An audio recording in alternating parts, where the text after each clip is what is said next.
So if you've ever logged into Twitter and you just stare at the feed, constantly refreshing, dropping new information all the time, and you think, how on earth am I supposed to find what I'm looking for? That's where Twitter lists come into play. Twitter lists let you monitor groups of accounts or people that you want to see what they're publishing on Twitter and categorize them by issues or topics or put them in different buckets almost. So they help you cut through Twitter's feed to find what you want. The other cool feature about Twitter lists is that they let you see someone's content, what they're tweeting about, without having to follow them. And they're also collaborative, so you can follow other people's lists that they've made or share the ones that you have made with colleagues, because it's always better when we work together, right? Let's have a look at how they work. So if you log on to your Twitter account, on the left-hand side, you have this button here that says lists.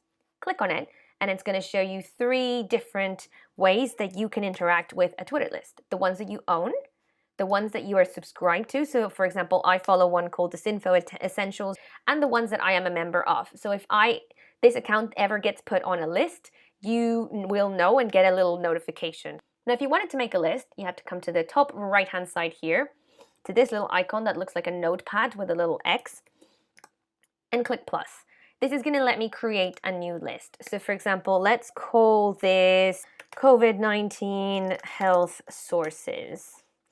And I'm going to give it a description, orgs and people who tweet verified information. Very important. If you make your Twitter list public, everyone's going to be able to see it. And also, whenever you add someone to your list, they're going to get a little notification that they've been added on a list. So if you're making a list, for example, of shady news websites that tweet coronavirus disinformation, you might not want to tip them off that you're monitoring them. If you make it private, it's just for you. No one gets a notification, but then you can't share them and other people can't see them. So there's pros and cons. In this case, I'm going to make mine private. I'm going to click next, and then it lets you add members. So let's add, for example, the World Health Organization. Let's add Johns Hopkins University. Let's add the CDC from the US, the NHS, the National Health Service in the UK, and the Red Cross, because they're doing some really good work around coronavirus as well. Let's add the UK one because that's where I live. And why not? Let's add the Red Cross in Mexico because that's where I'm from. And once you hit done, this new feed that you see in front of you is only displaying the stuff that has been tweeted out by the 6 members in your list, right? So if we scroll down, this is the World Health Organization, the NHS, and you can very quickly see how now that you have their content just in one place, it's going to be easier to find than if you were trying to sort it and find it in the whole of Twitter and your non-stop feed.